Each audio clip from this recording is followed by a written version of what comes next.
السلام علیکم ورحمۃ اللہ وبرکاتہ.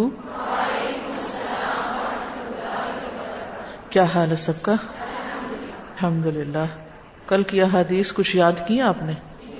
کیونکہ یہ احادیث پڑھی ہوئی تو آپ نے پہلے بھی ہوگی، لیکن اس کورس کو جوائن کرنے کا مطلب یہ ہے کہ ہم علم میں ایک درجہ اور آگے بڑھیں، اور وہ کیا ہے؟ حفظ کا درجہ.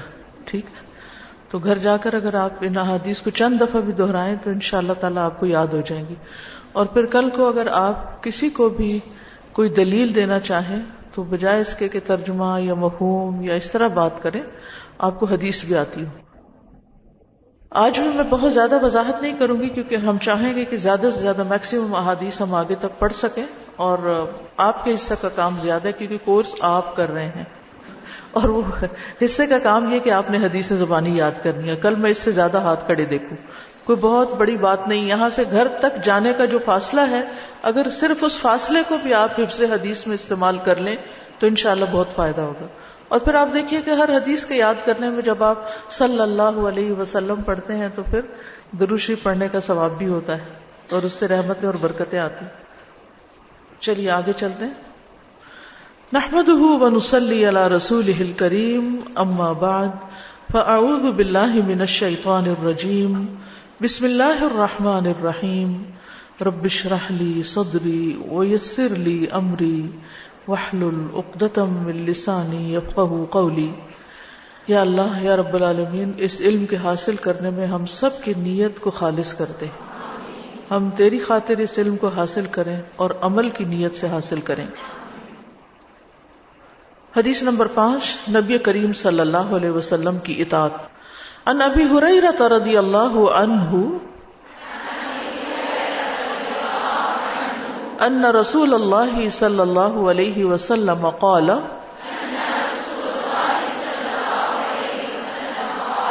یہاں مجھے رسول اللہ کی آواز آئی ہے. انا جو ہے اس کے بعد پیش نہیں پڑی جاتی اس کے مبتدا پہ.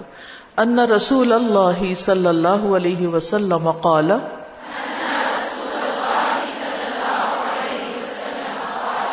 من اطاعنی فقد اطاع اللہ ومن عصانی فقد عصى اللہ.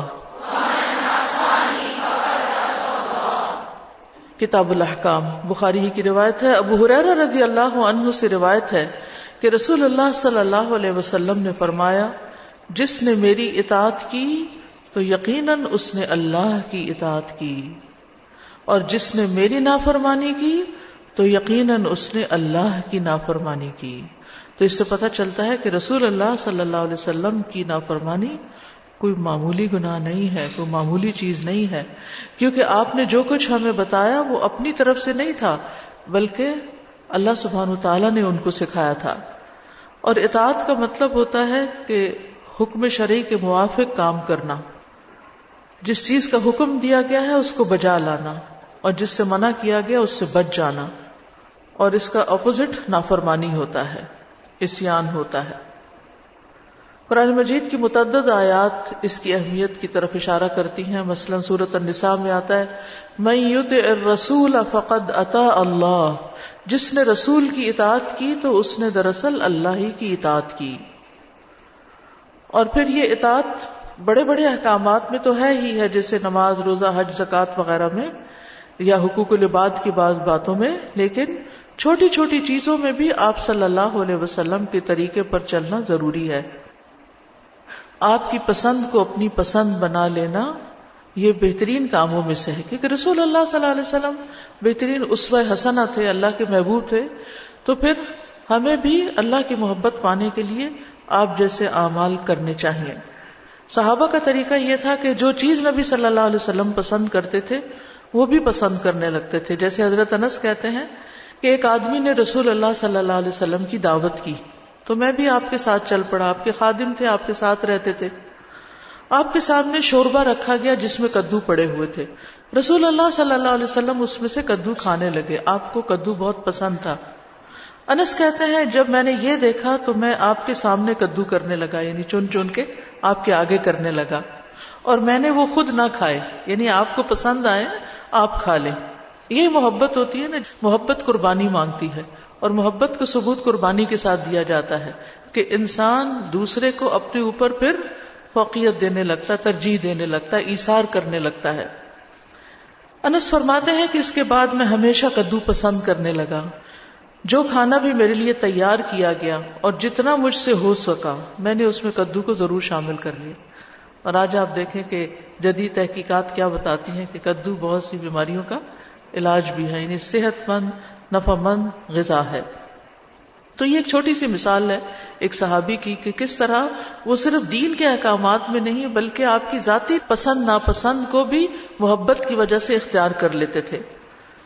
پھر اسی طرح ابن عمر کہتے ہیں کہ میں نے ان دو رکنوں، رکن یمانی اور حجر اسود کا استلام کبھی نہیں چھوڑا جس وقت سے میں نے رسول اللہ صلی اللہ علیہ وسلم کو استلام کرتے دیکھا، نہ سختی میں اور نہ آسانی میں، یعنی میں اس کی پابندی کرتا ہوں۔ پھر اسی طرح یہ ہے کہ صرف اطاعت ہی نہیں بلکہ جن چیزوں سے آپ نے روکا ہے ان سے رکنا بھی ضروری ہے، اور کسی معاملے میں آپ کی مخالفت نہیں کرنی چاہیے کہ آپ اس راستے پہ جا رہے ہیں اور ہم کسی اور راستے پہ چل پڑے۔ نبی صلی اللہ علیہ وسلم نے فرمایا جس نے میرے طریقے سے بے رغبتی کی وہ مجھ سے نہیں۔ ہم بے شک کہتے رہے ہم آپ کی امتی ہیں، اگر امتی ہیں تو پھر آپ ہی کو فالو کرنا چاہیے، پھر اپنے نفس کو یا کسی اور اسکالر کو یا کسی اور بڑے کو تو نہیں دیکھنا چاہیے۔ پھر اسی طرح یہ ہے کہ صحابہ کرام کا طریقہ یہ تھا کہ آپ سے جو بات بھی سنتے تھے فوراً بجا لاتے تھے، یعنی دیر نہیں کرتے تھے۔ عبداللہ بن مسعود کہتے ہیں کہ ہم نبی صلی اللہ علیہ وسلم کے ساتھ ہوتے تو آپ کو کسی بھی معاملے میں صرف ایک مرتبہ حکم دینے کی ضرورت پیش آتی اور ہم فوراً اس کو بجا لاتے، اور ہم بعض حدیثیں بعض احکامات بار بار سنتے اور پھر بھی کر کے نہیں دیتے۔ تو پھر صحابہ کا مقام کہاں اور ہمارا کہاں؟ ہم اگر ان کے پیچھے چلنے والے ہیں والذین اتبعوہم بإحسان، تو پھر ہم اس قافلے میں تبھی شریک ہو سکتے ہیں جب ہم بھی صحابہ کا طریقہ کار اختیار کریں جو نبی صلی اللہ علیہ وسلم کے ساتھ ان کے تعلق کا تھا۔ ابو جریح جابر بن سلیم کہتے ہیں کہ میں نے ایک شخص کو دیکھا کہ لوگ اس کی بات خوب سنتے اور مانتے تھے، جو بھی وہ کہتا قبول کر لیتے۔ میں نے پوچھا یہ کون ہے؟ انہوں نے بتایا یہ اللہ کے رسول ہیں۔ یعنی دوسرا دیکھنے والا جو نہیں بھی پہچانتا تھا تو وہ اس چیز کو خاص نوٹ کرتا کہ یہ کون ہے جس کی ہر بات مان لی جاتی ہے، تو یہ رسول اللہ صلی اللہ علیہ وسلم تھے۔ خلاصہ کیا ہے کہ ہمیں بھی آپ صلی اللہ علیہ وسلم کی اطاعت کرنی چاہیے اور آپ کے بتائے ہوئے طریقوں کو محبت اور شوق سے اختیار کر لینا چاہیے۔ چلیے حدیث نمبر 6، نبی کریم صلی اللہ علیہ وسلم سے محبت۔ ان انس قال قال رسول اللہ صلی اللہ علیہ وسلم لا يؤمن احدكم حتى اكون احب اليه من والده وولده والناس اجمعین، کتاب الایمان۔ انس رضی اللہ عنہ روایت کرتے ہیں کہ رسول اللہ صلی اللہ علیہ وسلم نے فرمایا تم میں سے کوئی مومن نہیں ہو سکتا، یعنی اس کا ایمان ہی کامل نہیں، یہاں تک کہ میں اس کو اس کے والد، اور اس میں والدہ بھی شامل ہے، اور اس کی اولاد چاہے بیٹے ہوں یا بیٹیاں، اور باقی تمام لوگوں سے زیادہ محبوب نہ ہو جاؤں۔ تو ایک مومن ہونے کی حیثیت سے ہمارا فرض بنتا ہے کہ ہم اللہ کے رسول صلی اللہ علیہ وسلم کو ہر رشتے سے بڑھ کر چاہنے والے ہوں۔ لیکن اس محبت کا مطلب کیا ہے؟ کرمانی کہتے ہیں، شارح ہیں بخاری کے، کرمانی کہتے ہیں کہ رسول اللہ صلی اللہ علیہ وسلم کی محبت کا مطلب آپ کی اطاعت کا ارادہ کرنا ہے۔ تو پچھلی حدیث سے یہ ریلیٹڈ ہے، یعنی آپ کی محبت آپ کی اطاعت کا تقاضا کرتی ہے اور آپ کی مخالفت کو ترک کر دینا ہے، اور یہ اسلام کے واجبات میں سے ہے۔ اور یہ حدیث جامع کلمات سے تعلق رکھتی ہے کیونکہ اس میں محبت کی تینوں قسموں کو جمع کر دیا گیا ہے۔ محبت کی 3 قسمیں کون سی ہیں؟ نمبر 1 محبت الاجلال، محبت الاجلال یعنی تعظیم کی محبت، کسی کی تعظیم کرنا اور اس وجہ سے اس سے محبت کرنا، جیسے والدین ہیں، اساتذہ ہیں، جن کو ہم اپنے بزرگوں کو بڑا سمجھتے ہیں پھر ان سے محبت کرتے ہیں۔ محبت الشفقہ، شفقت اور رحمت کی محبت، جیسے والدین کو اولاد سے ہوتی ہے، بڑوں کو اپنے چھوٹوں سے ہوتی ہے، استادوں کو اپنے شاگردوں سے ہوتی ہے، یعنی شفقت کی وجہ سے، رحم کی وجہ سے. اور تیسرے ہے محبت المجانسہ، اپنے جیسے انسانوں سے محبت کرنا، ہم جنس یعنی اپنے انسانوں سے. یہ محبت تمام لوگوں سے کی جاتی ہے اور اس کے درجے ہوتے ہیں، کسی سے کم ہوتی ہے، کسی سے زیادہ ہوتی ہے. جیسے دوستوں سے محبت ہوتی ہے، خاندان برادری کے لوگوں سے محبت ہوتی ہے. تو نبی صلی اللہ علیہ وسلم کی محبت میں یہ تینوں چیزیں شامل ہوں گی، یعنی ساری محبتیں جمع ہوں گی وہاں. یعنی تمام انسانوں سے بھی بڑھ کے محبت کرنی ہے، اپنی اولاد سے بھی بڑھ کے محبت کرنی ہے، اور اپنے والدین سے بھی بڑھ کے یعنی بڑے ہوں چھوٹے ہوں برابر کے ہوں، کسی سے بھی کوئی محبت ہو، اس محبت سے بڑھ کر آپ کی محبت ہو. اور محبت کی سچائی کی دلیل کیا ہوتی ہے کہ انسان محبوب کی رضا کی خاطر اپنی جان تک قربان کر دیتا ہے اور محبوب کو اپنی ذات پر ترجیح دیتا ہے. خود بھوکا رہتا ہے اس کو کھلاتا ہے، خود تکلیف اٹھاتا ہے اس کو آرام پہنچاتا ہے. نبی صلی اللہ علیہ وسلم کی محبت کے بارے میں قرآن مجید میں بھی آیات آتی ہیں، جیسے سورۃ التوبہ کی آیت نمبر 24، قل ان کان آباؤکم وابناؤکم واخوانکم وازواجکم وعشیرتکم واموال اقترفتموها وتجارۃ تخشون کسادها ومساکن ترضونها احب الیکم من اللہ ورسولہ وجہاد فی سبیلہ فتربصوا حتی یأتی اللہ بامرہ واللہ لا یہدی القوم الفاسقین. اے نبی صلی اللہ علیہ وسلم، آپ مسلمانوں سے کہہ دیجئے اگر تمہیں اپنے باپ، اپنے بیٹے، اپنے بھائی، اپنی بیویاں، اپنے کنبے والے اور وہ مال جو تم نے کمائے اور تجارت جس کے مندہ پڑ جانے سے تم خوف کھاتے ہو اور تمہارے مکان جو تمہیں بہت پسند ہیں جن پہ تم راضی ہو گئے ہو، اللہ اور اس کے رسول اور اس کی راہ میں جہاد کرنے سے زیادہ محبوب ہیں، تو انتظار کرو یہاں تک کہ اللہ اپنا حکم لے آئے. اور اللہ نافرمان لوگوں کو ہدایت نہیں دیتا. اس سے کیا پتہ چلتا ہے کہ اللہ اور اس کے رسول اور اللہ کے رستے میں نکلنے کی جو فضیلت ہے یا جو محبت ہے وہ دنیا کی ہر چیز سے زیادہ، ہر رشتے سے زیادہ اور مال سے زیادہ، ہر وہ چیز جو ہماری دلچسپی کا باعث ہے اس سے زیادہ ہونی چاہیے.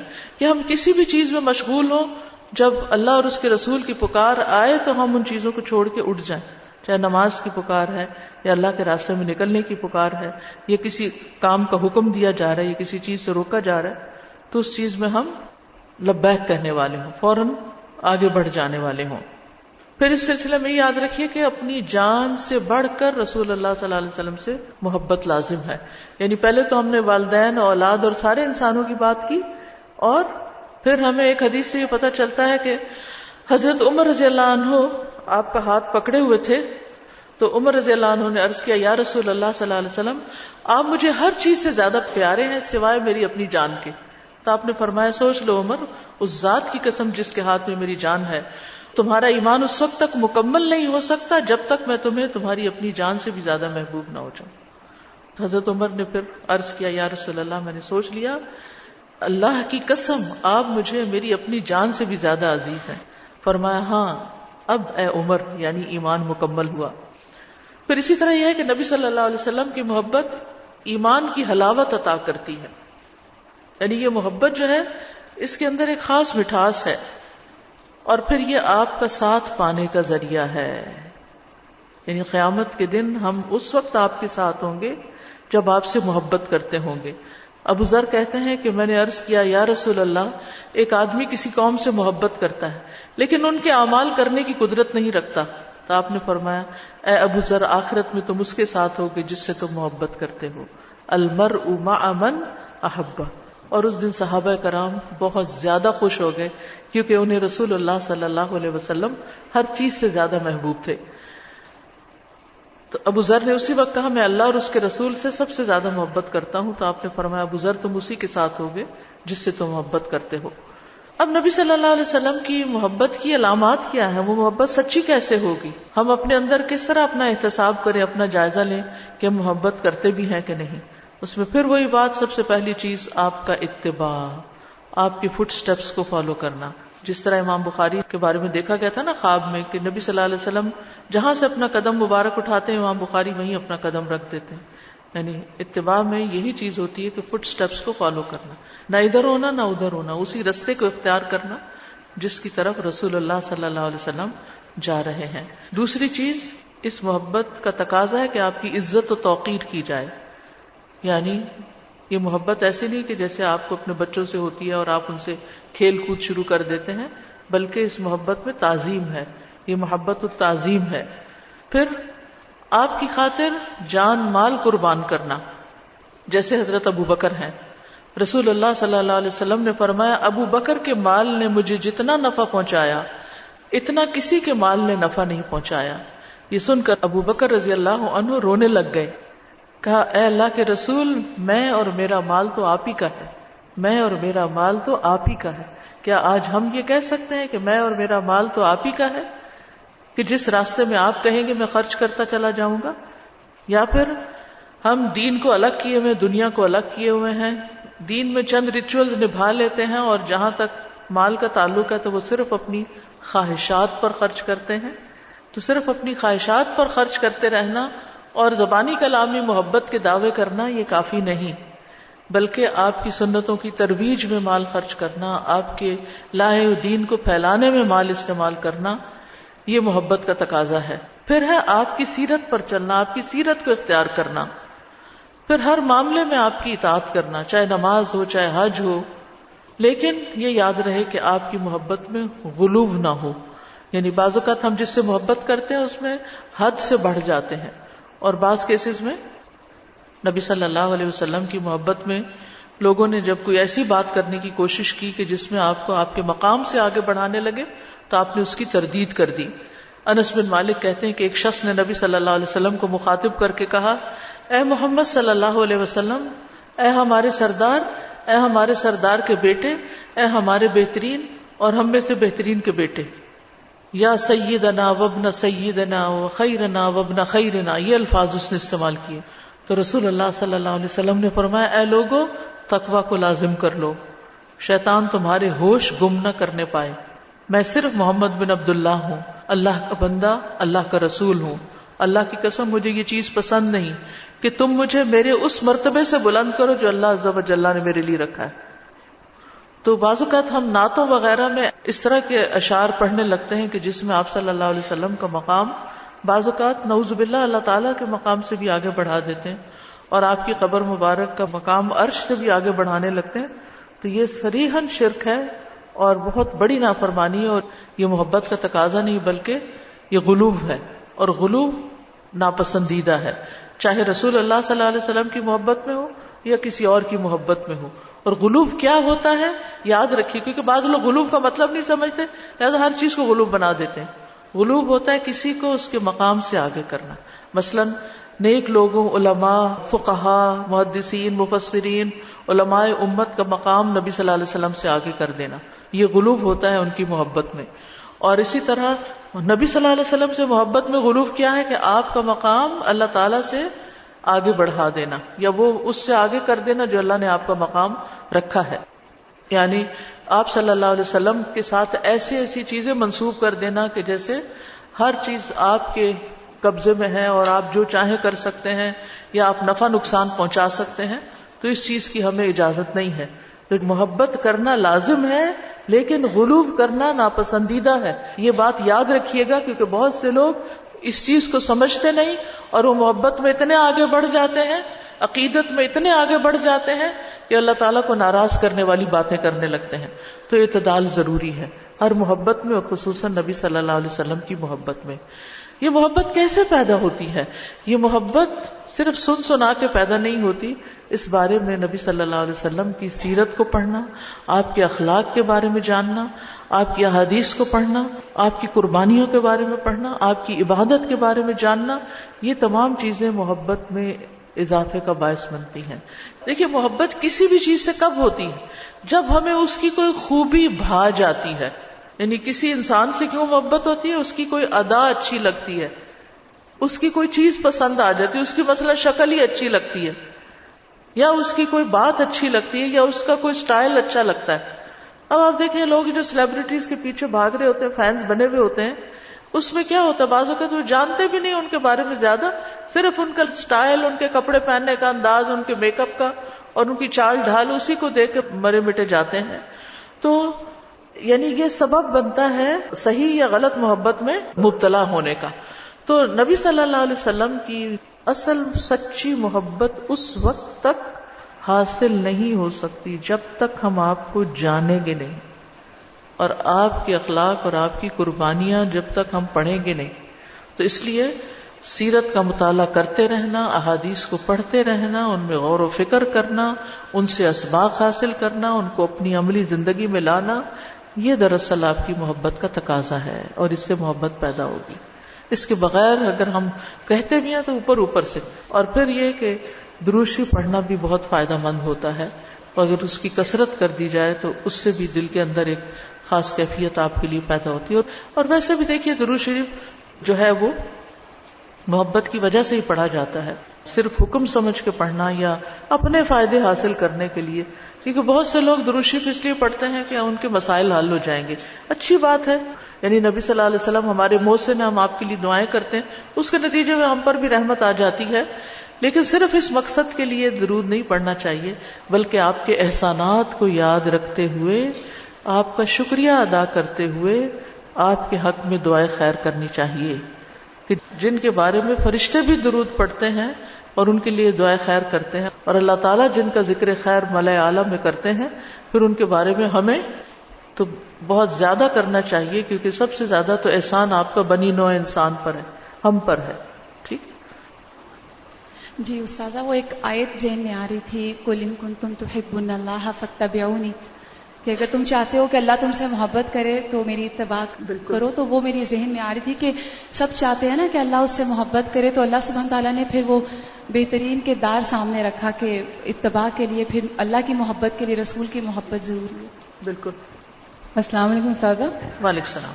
استاذہ، یہ جو حدیث ہے اتنی جامع حدیث لگ رہی ہے مجھے، لا یؤمن احدکم والی، اس میں سب سے پہلے تو مومن کی ڈیفینیشن بتائی گئی کہ مومن ہوتا کیا ہے. دوسری اس میں جو اہم بات ہے کہ محبت کا اصل مقام اور اس کا جو جگہ بتائی گئی کہ محبت باقی لوگوں سے آپ سے منع نہیں کی گئی ہے، ان سے آپ نے ہوپ کرنی ہے، لیکن احب کا جو لفظ ہے یہ اللہ کے نبی نے اپنے لیے استعمال کیا ہے. سپرلیٹو ڈگری، سب سے اوپر ان کو رکھنا ہے. یعنی اس کا مطلب کیا، اوپر رکھنے کا کیا مطلب ہے؟ اس کا مطلب یہ ہے کہ مثلا آپ اپنے والد سے بڑی محبت کرتے ہیں، بڑی عقیدت ہے آپ کو، وہ آپ کو کوئی ایسا حکم دیتے ہیں جو نبی صلی اللہ علیہ وسلم کے حکم سے ٹکراتا ہے، تو اب آپ کا امتحان ہے نا کہ آپ کس کی بات کو لیتے ہیں، نبی صلی اللہ علیہ وسلم کی بات کو یا اپنے والدین کی بات کو. پھر اسی طرح آپ کی اولاد ہے یا آپ کے دوست احباب ہیں یا سوسائٹی کے ٹرینڈز ہیں، اب وہ کسی چیز کا تقاضا کرتے ہیں اور نبی صلی اللہ علیہ وسلم کی محبت کسی اور چیز کا تقاضا کرتی. اب پھر یہ جو کانفلکٹ یہاں آتا ہے تو آپ کو پروو کرنے کے نہیں، میں ان سب سے بڑھ کر آپ کو چاہتی ہوں، اس لیے میں آپ کے طریقے پر چلوں. چھوٹی سی مثال ہے، دائیں ہاتھ سے کھانا، بیٹھ کے کھانا، چھوٹی چھوٹی سنتیں. تو اب اس میں ایک طرف ہم دیکھتے ہیں سارے لوگ کچھ اور کر رہے ہیں اور اس کو اپنا لائف سٹائل بنائے ہوئے، اور ان سب کے بیچ میں ایک اکیلے کہیں بیٹھ کے کھانا کھانا یا دائیں ہاتھ سے کھانا، یہ تھوڑا سا ہو سکتا ہے کسی مجلس میں آپ کو آکورڈ بھی لگے، لیکن آپ کیوں اختیار کیے ہوئے کہ نہیں یہ میرے نبی کی سنت ہے، مجھے آپ کی پیروی کرنی. یہ ان سب لوگوں کی باتیں میرے نزدیک کوئی بڑی اہمیت نہیں رکھتی. اس کا یہ مطلب نہیں ہم بد اخلاقی برتیں تو لوگوں کو کرٹیسائز کرنا شروع کر دیں، لیکن ہم اپنی زندگی کے کچھ اصول سنت کی روشنی میں بنائیں، مغرب ہو، مشرق ہو، دن ہو یا رات ہو، ہم ان اصولوں پہ چلنے والے ہوں، سنتوں کا اتباع کرنے والے ہوں، اگر ہم واقعی آپ سے محبت کرتے ہیں. استاد، جب ہم قرآن پڑھتے ہیں تو قرآن کے اسٹوڈنٹ ہونے کے ناطے ہم روزانہ یہ باتیں پڑھتے ہیں کہ متقی بنو، مخلص بنو، مومن بنو، اور بعض دفعہ ہم اپنے آپ کو جب دیکھتے ہیں تو یہ نہیں سمجھ میں آتا کہاں سے بنے، اور پھر ہم ایک معیار بنا لیتے ہیں کہ وہ تو کوئی اور ہی ہوتے ہیں جو تقویٰ والے ہوتے ہیں، اور پتہ نہیں وہ کیا ایسی تہجد گزاریاں ہوتی ہیں جس کے بعد آپ کرتے ہیں اور ہم تو اس میں آ ہی نہیں سکتے. وہ چیز ہمارے اوپر گلٹ بننا شروع ہو جاتی ہے ایک وقت پہ آ کے.